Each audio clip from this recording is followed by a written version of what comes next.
Welcome to news alert. Pahalgam ఉగ్రదాడిని ఖండిస్తూ హైదరాబాద్ లో జరిగిన కొవ్వొత్తుల ర్యాలీలో తెలంగాణ సీఎం రేవంత్ రెడ్డి పాల్గొన్నారు. ఉగ్రదాడి హేయమైన చర్యగా అభివర్ణించిన ఆయన ఉగ్రవాదంపై పోరులో ప్రధానమంత్రి నరేంద్ర మోదీకి యావత్ భారత్ అండగా ఉంటుందని చెప్పారు. పీఓకేను భారత్ లో కలిపారని, పాక్ పై కఠిన చర్యలు తీసుకోవాలని పిలుపునిచ్చారు. రాజకీయాలకు అతీతంగా 140 కోట్ల మంది భారతీయులు ఉగ్రవాదంపై పోరాటం చేయాలంటూ రాష్ట్ర ప్రభుత్వం అధికారికంగా ఈ సంఘటనను తీవ్రంగా ఖండిస్తోందని స్పష్టం చేశారు. मैं इस मौके पे इस देश प्रधानमंत्री नरेंद्र मोदी जी से एक ही गुजारिश है, ये ऐसे मौके पे जो आतंकवादी अपने देशवासियों के ऊपर हमला किए, ऐसे हमला को हम सब इकट्ठा होकर 140 करोड़ लोग हम सब मिलके मुंह तोड़ जवाब देने का वक्त आए। इसीलिए आप तेलंगाना राज्य से 4 करोड़ जनता और दुनिया सबसे कम 100 देशों का उनके प्रतिनिधि यहाँ पर हाजिर होकर अपने साथ जोड़ के आतंकवादियों के खिलाफ लड़ने के लिए हमको मदद दिए। हम लोग सब मिलके इस देश प्रधानमंत्री को हम मदद देंगे। प्रधानमंत्री जी मोदी जी 1967 चीन ने अपने देश के ऊपर हमला किए तो इंदिरा जी ने मुंह तोड़ जवाब दिए। उसके बाद पाकिस्तान 1971 में इस देश के ऊपर हमला किए तो इंदिरा जी ने पाकिस्तान को मुंह तोड़ जवाब देकर एक धक्का में 2 टुकड़े किए, पाकिस्तान को, एक बांग्लादेश दूसरा पाकिस्तान। उस वक्त अटल बिहारी वाजपेयी जी ने ये कहा, इंदिरा जी को दुर्गा माता ने कहा, आप दुर्गा माता के भक्त हो, हमें पता है, दुर्गा माता को याद करो। अभी पाकिस्तान के ऊपर जो हमला करना है, जो भी करना है आप आगे करो। आज पाकिस्तान के खिलाफ कदम उड़ाना है, समझौता का समय नहीं है, मुंह तोड़ जवाब देना है। इसीलिए आप आगे बढ़ो, हम लोग आपके साथ में रहेंगे। 140 करोड़ भारतीय वासियों आपके साथ है। पीओके को पाकिस्तान को 2 टुकड़ा करो, पाक ऑक्युपाइड कश्मीर हिंदुस्तान में मिला दो, हम साथ में रहेंगे। आप दुर्गा माता के भक्त हो ना, इंदिरा जी को याद करो। आज जो मुंह तोड़ जवाब आतंकवादियों को देने के लिए हम लोग यहाँ हैदराबाद शहर में, हम लोग नेकलेस रोड में यहाँ इकट्ठा हो गए, हम आपको मदद। లష్కరే ఉగ్రవాదులు షాహిద్ అహ్మద్, అషాన్ షేక్ల ఇళ్లను భారత్ ఆర్మీ ధ్వంసం చేసింది. జమ్మూ కాశ్మీర్లో ఉగ్రదాడులపై కొనసాగుతున్న గట్టి ప్రతిస్పందనలో భాగంగా ఈ చర్య తీసుకున్నారు. 2 ఉగ్రవాదుల కోసం ఆర్మీ గాలింపు చర్యలు ముమ్మరంగా కొనసాగిస్తోంది. పహల్గామ్ దాడి నేపథ్యంలో ఉగ్రమూలాలను పూర్తిగా తరిమికొట్టే దిశగా భద్రతా దళాలు దూకుడుగా ముందుకు సాగుతున్నాయి.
పిఠాపురంలో ఉప ముఖ్యమంత్రి పవన్ కళ్యాణ్ పర్యటన విజయవంతంగా ముగిసింది. కూటమి నాయకులు వర్మ, తంగెళ్ల ఉదయ్ శ్రీనివాస్, పిండం దొరబాబుతో కలిసి పలు అభివృద్ధి కార్యక్రమాలకు శ్రీకారం చుట్టారు. 9 నెలల వ్యవధిలో 100 కోట్ల రూపాయలకు పైగా నిధులతో అభివృద్ధి పనులను చేపట్టామని పవన్ కళ్యాణ్ తెలిపారు. నియోజకవర్గ అభివృద్ధి లక్ష్యమని చెప్పారు.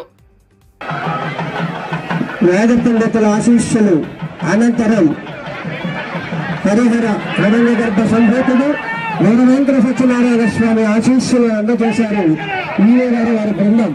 అనంతరం పిఠాపురం మండలంలో 130 సిమెంట్, 7 తార్ రోడ్లు, 11.12 కోట్ల నిధులతో 20.23 కిలోమీటర్లు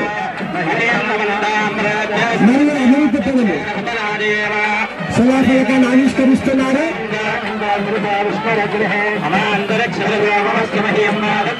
అనంతరం ఈ కొత్తపల్లి మండలం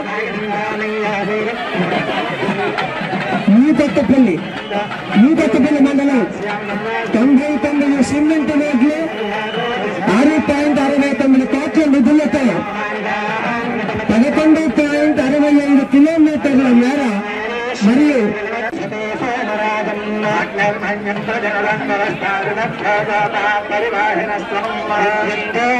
కొత్తపల్లి మండలం 99 సిమెంట్ రోడ్లు 6.69 కోట్ల నిధులతో 11.65 కిలోమీటర్ల మేర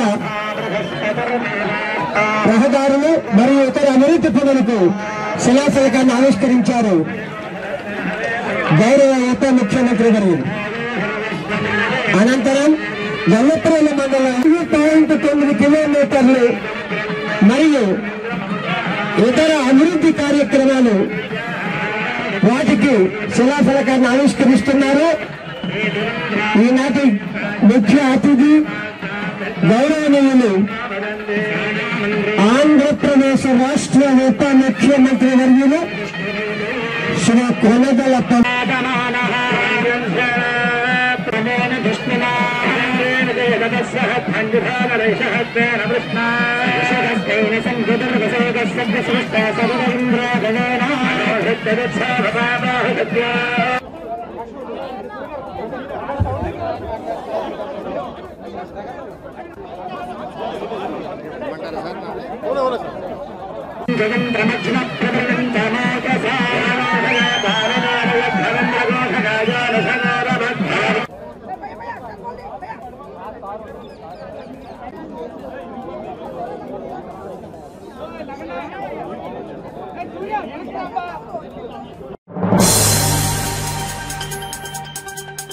పిఠాపురం నియోజకవర్గంలో డిప్యూటీ సీఎం పవన్ కళ్యాణ్ ప్రత్యేక కార్యక్రమాల్లో పాల్గొన్నారు. రైతులకు వ్యవసాయ యంత్ర పరికరాలు పంపిణీ చేశారు. అలాగే మహిళా సాధికారత కోసం కుట్లు శిక్షణ కేంద్రాన్ని ప్రారంభించి మహిళలకు కుట్టు మిషన్లను అందజేశారు. స్థానిక అభివృద్ధికి ప్రభుత్వం కృషి చేస్తోందన్నారు.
హైదరాబాద్ లో జరుగుతున్న భారత్ సమ్మిట్ 2025లో మంత్రులు శ్రీధర్ బాబు, పొన్నం ప్రభాకర్ పాల్గొన్నారు. ప్రపంచవ్యాప్తంగా 100కు పైగా దేశాల నుంచి వందలాది మంది ప్రముఖులు ఈ సమ్మిట్ కు హాజరయ్యారు. ప్రపంచ శాంతి, న్యాయం, పెట్టుబడుల లక్ష్యంగా జరుగుతున్న ఈ మహాసభలో తెలుగు రాష్ట్రాలకు ప్రత్యేక గుర్తింపు లభించితే తెలంగాణ అభివృద్ధి సాధనలను సమ్మిట్ వేదికగా ప్రపంచానికి పరిచయం చేస్తున్నారు.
పహల్గామ్ ఉగ్రదాడి నేపథ్యంలో కాంగ్రెస్ నేత రాహుల్ గాంధీ కీలక వ్యాఖ్యలు చేశారు. భారతీయులంతా ఒక్కటిగా నిలబడదాం, కాశ్మీర్తో పాటు ఇతర ప్రాంతాల్లోనూ ఉగ్రదాడులకు పాల్పడుతున్నారు. ప్రభుత్వం తీసుకునే ఏ భద్రతా చర్యకైనా నా పూర్తి మద్దతు ఉంటుందని రాహుల్ గాంధీ పేర్కొన్నారు. దేశ భద్రతకు మద్దతుగా అన్ని రాజకీయ పక్షాలు కలిసి రావాలని కూడా ఆయన సూచించారు. Terrible tragedy, and I came here to get a sense of what is going on and to help.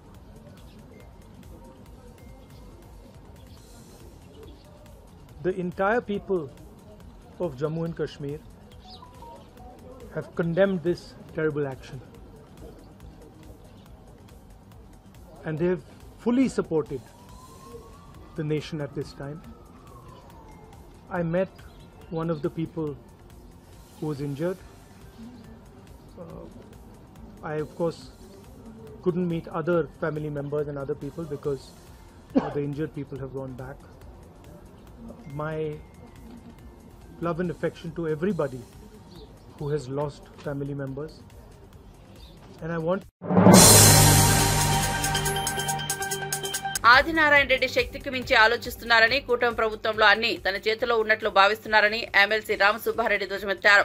ఎమ్మెల్యేగా మంత్రిగా ఉన్న ఆదినారాయణ రెడ్డికి వైఎస్ కుటుంబం ఇచ్చిన భిక్ష వల్లే ఆయన ఎదిగారని చెప్పారు. టీడీపీ కోసం దొంగదారిలో మంత్రి పదవి సాధించి ఇప్పుడు జగన్మోహన్ రెడ్డిని రాజకీయాల నుంచి తొలగించాలని మాట్లాడడం హాస్యాస్పదంగా ఉందని విమర్శించారు. ప్రజలు ఆదినారాయణ రెడ్డికి రాజకీయ సమాధి కడతారని, ఈ ఎన్నికలే ఆయనకు చివరిగా మిగిలిపోతాయని స్పష్టం చేశారు.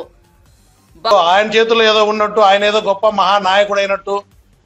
ఈరోజు జగన్మోహన్ రెడ్డి గారి భిక్షతో ఆ రోజు వైఎస్ఆర్సీపీ పార్టీ సింబల్ మీద గెలిచి తెలుగుదేశం పార్టీలోకి పోయి మంత్రి దొడ్డిదారిన పోయి ఏమాత్రం కూడా రాజకీయ విలువలు పాటించకుండా కేవలం స్వార్థంతో అక్రమార్జనతో ఆ రోజు తెలుగుదేశం పార్టీలో చేరి మంత్రి పదవి పొందినాడు. ఆయన ఎమ్మెల్యే కాగలిగిన మంత్రి అయినా వైఎస్ కుటుంబం పెట్టిన భిక్ష ఆయన. మళ్ళీ మంత్రి కూడా అయినా అంటే దొడ్డిదారిన ఆయన జగన్మోహన్ రెడ్డి పెట్టిన భిక్ష వల్ల దొడ్డిదారిన పోయి ఆ రోజు మంత్రి అయినాడు. మంత్రి అయ్యేదానికి కారణం కూడా ఆ రోజు జగన్మోహన్ రెడ్డి పుణ్యమే. నీవు నీ స్థాయిని మర్చిపోయి జగన్మోహన్ రెడ్డిని వైఎస్ఆర్సీపీ పార్టీని రాజకీయంగా 30 సంవత్సరాలు లేకుండా చేస్తామని చెప్పేటువంటి వ్యక్తివి నీ స్థాయి మర్చిపోతా ఉన్నావు. నీ రాజకీయ ఈరోజు నువ్వు రాజకీయంగా ఈ స్థాయిలో ఉన్నావంటే వైఎస్ కుటుంబం జగన్మోహన్ రెడ్డి గారి పెట్టిన భిక్ష అని మర్చిపోతున్నావు. నువ్వు నీ స్థాయి ఎక్కడ? నువ్వు జగన్మోహన్ రెడ్డి గారిని రాజకీయాల్లో లేకుండా చేస్తామని చెప్పి ఏదో చంద్రబాబు నాయుడు గారి మెప్పు కోసం, నీ అక్రమ సంపాదనల కోసం నువ్వు చేసే దౌర్జన్యాలు కప్పిపుచ్చుకునే దానికి వైఎస్ఆర్సీపీ పార్టీని బూచిగా చూపించి నేను జగన్మోహన్ రెడ్డినే రాజకీయాల నుంచి శాశ్వతంగా లేకుండా చేస్తానని చెప్తే ఏదో అమాయకంగా చంద్రబాబు నాయుడు నమ్మి నిన్ను మోస్తాడు అనుకుంటున్నారు. మీరు ఒక అనకొండల్లాగా తయారైపోయి ఈరోజు ఎక్కడ చూసినా ఏ కార్యక్రమాలు నియోజకవర్గంలో నియంతలాగా ఏ పని చేసినా, ఏ కాంట్రాక్టర్ ఏ కంపెనీ వచ్చినా కమిషన్ నాకు కడితేనే ఇక్కడ ఏం పని చేయని నీకు వీలు లేదనే విధంగా మీరు ప్రవర్తిస్తున్న తీరు ఈరోజు ఇప్పటికే జనాలంతా కూడా విసిగిపోయారు. మీరు చేస్తున్నటువంటి అక్రమ సంపాదన కోసం, మీ స్వార్థం కోసం మీరు చేస్తున్న కార్యకలాపాలు చూసి జనాలు దమ్మలవాడి నియోజకవర్గంలో ఇప్పుడే విసిగిపోయారు. ఎందుకు మళ్ళా ఇలాంటి వాళ్ళకి అవకాశం ఇచ్చామా? ఇంత దుర్మార్గంగా వాళ్ళ అక్రమ సంపాదన కోసం మీరు చూసినారు. కలవటాల పాంపాయపల్లిలో ఒక సోలార్ ప్లాంట్ వచ్చింది. మిషనరీలు కానీ అన్ని వీళ్ళ కుటుంబ సభ్యులే చేస్తా ఉన్నారు.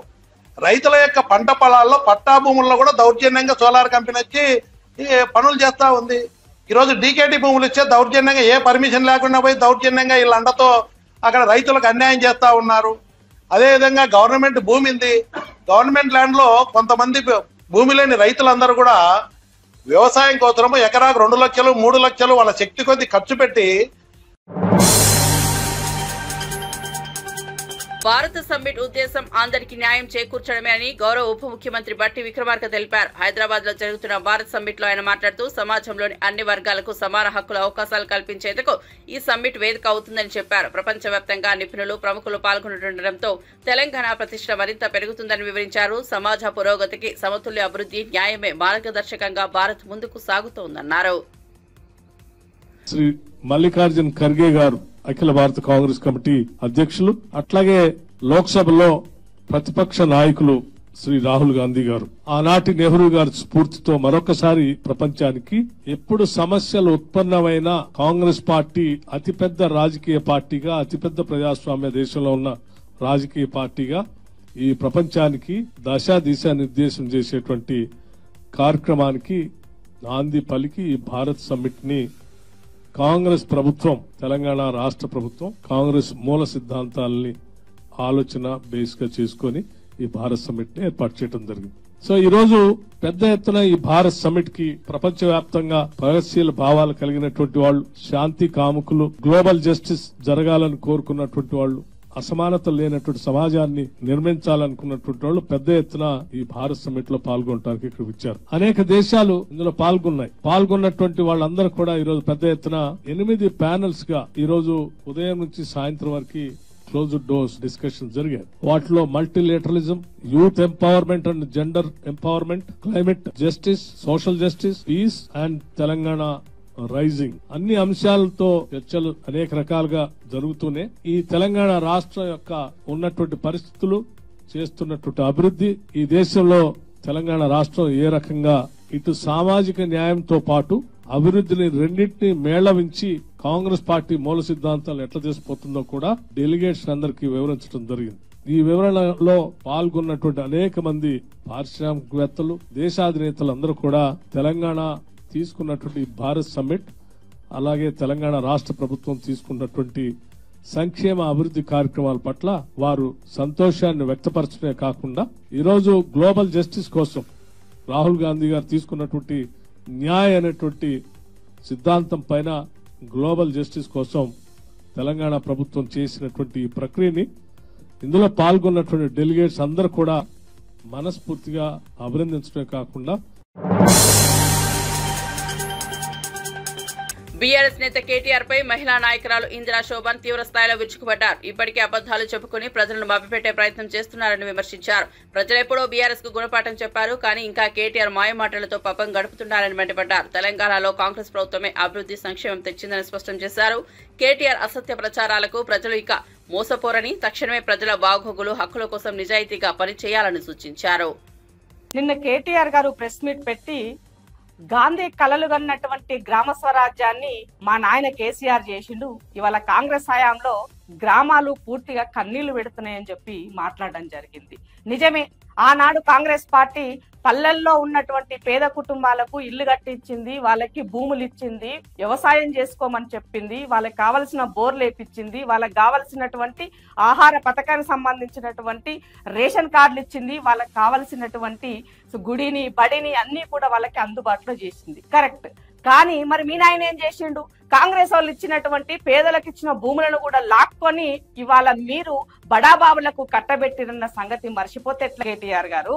డ్రామాలు బంద్ చేయండి అని అడుగుతున్నాను. అందుకనే పదే పదే గ్రామ స్వరాజ్యము ఇవాళ ఆనాడు గాంధీ గారి యొక్క కళలని 100% కాంగ్రెస్ పార్టీయే తను ఫుల్ఫిల్ చేయడంలో భాగంగానే మా యొక్క మాజీ ప్రధాని అయినటువంటి రాజీవ్ గాంధీ గారు తెచ్చినటువంటి 73వ రాజ్యాంగ సవరణ ద్వారా చేసి చూపించిన సంగతి మర్చిందా అని అడుగుతున్నాను. ఇవాళ మేము చేసిన రిజర్వేషన్ల ద్వారానే గ్రామాల్లో ఉన్నటువంటి మహిళలకి కూడా వాళ్ళకి ఇవాళ ప్రజాప్రతినిధులు అయ్యేటువంటి అవకాశం వచ్చిందన్న సంగతి మర్చినారా అని అడుగుతున్నాను. ఇవాళ గ్రామాల్లో తాగుదామంటే గుక్కడి నీళ్ళేవని మాట్లాడుతున్నటువంటి మీకు మరి మీరు 50,000 కోట్ల రూపాయలు ఖర్చు చేసి మిషన్ భగీరథ తెచ్చినామని చెప్పిండ్రు కదా, మరి ఆ మిషన్ భగీరథ పైపు లైన్ ఏమైనాయి అని అడుగుతున్నాను నేను. ప్రతి ఇంటికి నల్ల నీళ్ళు ఇచ్చినామని చెప్పారు కదా, మరి ఇదంతా అబద్ధమైన మీరే కదా ఒప్పుకున్నారు ఇప్పుడని అడుగుతున్నాను నేను. అట్లాగే ఆనాడు ఉమ్మడి ఆంధ్రప్రదేశ్ లో ప్రతి ఊర్లో కూడా పైప్ లైన్లు వేసి నల్ల నీళ్ళు ఇస్తే ఆ పైప్ లైన్ లోకి మీరు పూర్తిగా వాటిని డమ్మీ చేసి మీ కమిషన్ల కోసము, మీ యొక్క మిషన్ భగీరథ పైప్ లైన్ల కమిషన్ల కోసము కొత్త పైప్ లైన్లు వేసి 50,000 కోట్ల రూపాయలు తెలంగాణ రాష్ట్ర ప్రజల పైన గుదిబండగా చేసిరని సందర్భంగా మరోసారి గుర్తు. ఏపీ ఎండీసీ గనులను తాకట్టు పెట్టి 9,000 కోట్ల అప్పు తీసుకున్నారని, ఇప్పటికే 10 నెలల్లో 1,00,000 కోట్లకు పైగా అప్పు చేసి రాష్ట్ర ప్రజలపై మోయలేని వారాన్ని మోపాడని పార్వతీపురం మాజీ ఎమ్మెల్యే అలజంగి జోగారావు ఆగ్రహం వ్యక్తం చేశారు. ఇంత భారీగా అప్పు చేసిన నారా చంద్రబాబు నాయుడు ఏ వర్గానికైనా పథకం రూపంలో ₹1 కూడా అందించలేదని విమర్శించారు. ప్రజల కోసం కాదు, కార్పొరేట్ కంపెనీల కోసం రాష్ట్ర సంపదను దోచిపెడుతున్నారని ఆక్షేపించారు. ప్రజలు దీనిపై గట్టిగా స్పందించాల్సిన అవసరం ఉందని పిలుపునిచ్చారు. బ్యాక్డోర్ బాబు విన్యాసాలు ఈ రాష్ట్ర ప్రజలకు తెలుసుకోవాల్సిన బాధ్యత ఎంతైనా ఉంది. నిన్నటి వరకు గత 11 నెలలుగా 1,00,000 కోట్ల రూపాయలు అప్పులు చేసి ఈ రాష్ట్రాన్ని, ఈ రాష్ట్ర ప్రజల మీద భారం పెట్టే చంద్రబాబు నాయుడు కనీ విని ఎరగని రీతిగా గతంలో ఎప్పుడు కూడా చేయని విధముగా 9,000 కోట్ల రూపాయలు ఏపీఎండీసీని తాకట్టు పెట్టి రుణం తీసుకోవడం జరిగింది. చంద్రబాబు నాయుడు నిన్నగాక మొన్న వర్షా పేరట సుమారుగా 60 ఎకరాలను రూపాయికి తాకట్టు పెట్టి ఈరోజు మళ్ళా ఈ రాష్ట్రాన్ని కొల్లగొట్టి నీవు నీ ఎల్లో బ్యాచ్ ఈ రాష్ట్రాన్ని పూర్తిగా దోచుకోవాలని నిర్ణయం తీసుకుంటుంది. ఒకసారి ఈ రాష్ట్ర ప్రధానికం ఆలోచన చేయాల్సిన బాధ్యత ఎంతైనా ఉంది. ఒకవేళ చంద్రబాబు నాయుడు 1,00,000 కోట్ల అప్పులు తీసుకుని ఈ రాష్ట్రంలో రైతాంగానికి ఏమైనా ₹1 ఇచ్చాడా, లేదా 45 సంవత్సరాలు నిన్న అక్కచెల్లకి ఏమైనా ₹1 ఇచ్చాడా, లేదా ఈ రాష్ట్రంలో ఉండే మహిళలకు కానీ, ఎస్సీ ఎస్టీలకు కానీ, మైనార్టీలకు కానీ ఏమైనా సంక్షేమం అందించాడా అని ఆలోచన చేస్తే ఇచ్చిన హామీలు సూపర్ 6 అమలు పరచలేక చేతులు తీసిన బాబు మళ్ళా ఈరోజు బ్యాక్ డోర్ లో ఏపీఎండీసీని తాకట్టు పెట్టి 9,000 రూపాయలు మంజూరు చేసి తీసుకోవడం జరుగుతుంది. అయితే ఈ డబ్బులలో ఎటు పెడుతున్నాడు ఆలోచన చేస్తే కార్పొరేట్ సంస్థలకి, పచ్చబెచ్చకి ఈ రాష్ట్ర సంపదని దోచిపెట్టాలని ఆలోచన చేస్తున్న నారా చంద్రబాబు నాయుడికి ఈ రాష్ట్ర ప్రజలకు ఖచ్చితంగా బుద్ధి చెప్తారు. ఖచ్చితంగా బ్యాక్డోర్ బాబు నీ ఆలోచన విధానము ఈ రాష్ట్ర సంపదను కొల్లగొట్టి ఈ రాష్ట్ర సంపదను దోచేయాలని ఆలోచన చేస్తున్న తండ్రి కొడుకులకి త్వరలో ఈ రాష్ట్ర ప్రజలు బుద్ధి చెప్తారని. పహల్గామ్ ఉగ్రదాడిని యావత్ దేశంపై జరిగిన దాడిగా పీసీసీ అధ్యక్షులు షర్మిల పేర్కొన్నారు. ఉగ్రదాడిని మతపరమైన కోణంలో బీజేపీ, ఆర్ఎస్ఎస్ అనుకూల మీడియా చూపిస్తుండడం దురదృష్టకరమని విమర్శించారు. విజయవాడలో కాంగ్రెస్ చేపట్టిన కొవ్వొత్తుల ర్యాలీలో పాల్గొన్న ఆమె ఉగ్రవాదం అణచివేతకు కఠిన చర్యలు తీసుకోవాలని కోరారు. అనంతరం ఏపీసీసీ విస్తృత స్థాయి సమావేశంలో మాట్లాడుతూ భద్రతా వైఫల్యం వల్లే పహల్గామ్లో దాడి జరిగిందని, ప్రధాని మోదీ, హోంమంత్రి అమిత్ షాపై నైతిక బాధ్యత తీసుకుని రాజీనామా చేయాలని డిమాండ్ చేశారు.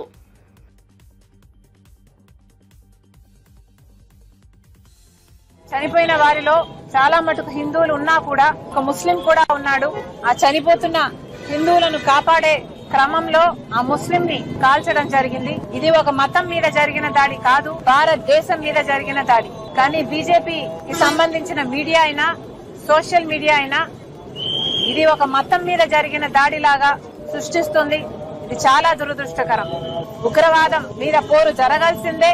భారతదేశం ఉగ్రవాదం తొక్కడానికి ఎంత స్ట్రిక్ట్ గా అనుసరించాలనో అంత స్ట్రిక్ట్ గా చేయాల్సిన అవసరం ఉంది. ఇది మళ్లీ జరగడానికి వీల్లేదు. కాంగ్రెస్ ఎమ్మెల్యే వైఎస్ షర్మిలపై బీజేపీ రాష్ట్ర అధికార ప్రతినిధి సాదినేని యామిని శర్మ తీవ్రంగా మండిపడ్డారు. షర్మిలను అదుపులో పెట్టుకోవాలని సూచించారు. కాంగ్రెస్ హయాంలో జరిగిన ఉగ్రదాడుల గురించి బీజేపీ పాలనలో దేశం ఎంత సురక్షితంగా ఉందో తేల్చుకుందామని ఛాలెంజ్ విసిరారు. దమ్ముంటే మాతో డిబేట్ కు రావాలని సవాల్ చేశారు. భారత్ భద్రతను రాజకీయంగా అర్థం చేసుకోకుండా విమర్శలు చేయడం బాధాకరమన్నారు.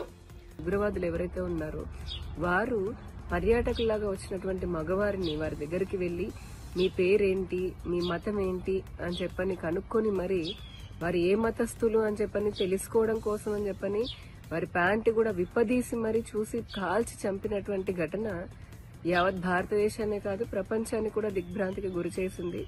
ఒక పక్క ప్రపంచ దేశాలన్నీ కూడా ఈ సంఘటన పైన స్పందిస్తూ దీన్ని ఖండిస్తూ బాధిత కుటుంబాలకి సానుభూతిని వ్యక్తపరుస్తూ ఉంటే, కాంగ్రెస్ మటుకు తన సంకుచిత స్వభావాన్ని అలాగే కుట్రన్ని కుతంత్రాలని ఈ సంఘటనను ఆధారంగా చేసుకుని మత రాజకీయాలకి తెరచేయాలని చెప్పని అనేక పన్నాగాలు పన్నుతూ ఇటు భారత ప్రధాని నరేంద్ర మోదీ గారి పైన అలాగే జాతీయ భద్రతా దళాల పైన విపరీతమైనటువంటి నిందలు వేయడాన్ని తీవ్రంగా ఖండిస్తూ ఉన్నాము. ఎందుకంటే గడిచిన 10 సంవత్సరాల్లో మనందరికీ తెలిసిందే భారతదేశం లోపల ఎక్కడా కూడా ఒక్క ఉగ్రదాడి కూడా జరగలేదు. అలాగే ఎన్నో ఉగ్రదాడులు జరపాలి అని చెప్పని కుట్రలు పన్నినటువంటి కుట్రలని ముందుగానే భద్రతా దళాలు తెలుసుకుని వాటిని విచ్ఛిన్నం చేయడం కూడా జరిగింది, ఆపడం జరిగింది. నరేంద్ర మోదీ గారు దేశ ప్రజల ప్రాణాల కోసం, ఈ దేశ అభివృద్ధి కోసం అహర్నిశలు కూడా 365 రోజులు 24/7 అన్నట్టుగా ఆయన కష్టపడుతున్నారు. మన జాతీయ భద్రతా బలగాల గురించి, అలాగే మన దేశం ప్రజల రక్షణ కోసం అని చెప్పని ఖర్చు పెడుతున్నటువంటి నిధుల గురించి కానీ, తీసుకుంటున్నటువంటి సంస్కరణల గురించి కానీ ప్రపంచ దేశాలన్నీ కూడా కొనియాడుతూ ఉన్నాయి. షర్మిల ఆంధ్రప్రదేశ్ రాష్ట్ర కాంగ్రెస్ అధ్యక్షురాలు దిగజారుడు మాటలు మాట్లాడుతోంది జాతీయ భద్రతా బలగాల విషయంలో, నరేంద్ర మోదీ గారి విషయంలో. ఏమ్మా, అసలు నీకు కొంచెమైనా సిగ్గుందా? నిజంగానే ఏమాత్రము నైతికత లేకుండా ఈ విధంగా మాట్లాడడం అనేది ప్రజలు అసహించుకుంటున్నారు. ఎందుకంటే 10 సంవత్సరాల్లో ఎటువంటి దాడులు జరగలేదు అని దేశ ప్రజలందరికీ తెలుసు. అలాగే కాంగ్రెస్ పాలించినటువంటి దాదాపు 65 సంవత్సరాల పాలనలో వందలాది ఉగ్రదాడులు జరిగాయి. అంతెందుకు అటు కేంద్రంలో కాంగ్రెస్, ఇటు రాష్ట్రాల్లో కాంగ్రెస్ ఉన్నప్పుడు కూడా హైదరాబాద్ లోని గోకుల్ చాట్ కానీ, లేదా లుంబిని పార్క్ లో కానీ, ముంబై పేలుళ్లు కానీ, ఎప్పుడు ఏ రైల్వే స్టేషన్ లో, ఏ బస్ స్టాండ్ లో, ఎక్కడ ఏ బాంబు పేలుతుందో, ఏ ఉగ్రవాది వచ్చి కాల్చి చంపుతాడని భయంగా బతికింది భారతదేశం. నేడు ప్రజలందరూ కూడా సురక్షితంగా ఉన్నారు. జాతీయ భద్రతా ఇంట్లో ఎంతమంది పిల్లలుంటే అందరికీ 15,000 చొప్పున ఇస్తామని హామీ ఇచ్చిన చంద్రబాబు 10 నెలలు గడిచినా ₹1 కూడా ఇవ్వలేదని వైఎస్ఆర్సీపీ అధికార ప్రతినిధి కారుమూరు వెంకటరెడ్డి ఆగ్రహం వ్యక్తం చేశారు. ఏపీలో ప్రస్తుతం 1 నుంచి ఇంటర్ వరకు చదువుతున్న 1.10 కోట్ల మంది విద్యార్థులు ఉన్నారని, వీరికి 15,000 చొప్పున ఇవ్వాలంటే 15,000 కోట్లకు పైగా అవసరమని తెలిపారు. కానీ ఇప్పటి వరకు ప్రభుత్వం చేతిలోనూ విద్యార్థుల అకౌంట్లోనూ ఏ నిధులు చేరలేదని విమర్శించారు. విద్యార్థులను మోసం చేసిన చంద్రబాబు తీరుపై ప్రజలు ప్రశ్నించాల్సిన అవసరం ఉందన్నారు. ఇద్దరుంటే 30,000, ముగ్గురుంటే 45,000, నలుగురుంటే 60,000, ఒకవేళ ఆ ఇంట్లో 5గురుంటే 75,000, అవసరమైతే ఇంకా పిల్లల్ని కనండి, 6గురున్నా పర్లేదు, 7గురున్నా పర్లేదు, ఎంతమంది పిల్లలైనా కనండి, అందరికీ 15,000 రూపాయలు ఇస్తామని చెప్పి ఏదైతే ప్రామిస్ చేశాడో ఆ ప్రామిస్ ని ఈరోజు నెరవేర్చకుండా 2024 జూన్ లో స్కూల్ స్టార్ట్ అయినప్పుడు ఇవ్వాల్సినటువంటి అమ్మఒడి అంటే అదే తల్లికి వందనం ఇవ్వకుండా ఎగ్గొట్టి ఈరోజు ఆంధ్రప్రదేశ్ రాష్ట్రంలో 1,10,00,000 మంది పిల్లల్ని ఈరోజు పిల్లలని మోసం చేశాడు చంద్రబాబు నాయుడు గారని క్లియర్ గా చెప్పాలి. ఎందుకంటే 1వ తరగతి నుంచి ఇంటర్మీడియట్ వరకు చదివేటటువంటి పిల్లలు 1,10,00,000 మంది ఈరోజు ఆంధ్రప్రదేశ్ రాష్ట్రంలో ఉన్నారు. 1,10,00,000 మందికి ఇంటూ 15,000 చొప్పున 15,000 కోట్ల రూపాయలు చంద్రబాబు నాయుడు గారు ఇవ్వాలి. కానీ ఒక్కళ్ళకి కూడా ₹1 కూడా ఇవ్వాలి. ఈరోజు తల్లులందరూ ఎదురు చూస్తా ఉన్నారు, పిల్లలందరూ ఎదురు చూస్తా ఉన్నారు. ఆల్రెడీ ఈ అకాడమిక్ ఇయర్ అయిపోయింది, మళ్ళీ కొత్త అకాడమిక్ ఇయర్ కూడా స్టార్ట్ అవబోతా ఉంది. కానీ ఈ అకాడమిక్ ఇయర్ లో ఈ పథకానికి సంబంధించి పూర్తిగా చంద్రబాబు నాయుడు గారు ఎత్తేసినటువంటి పరిస్థితి.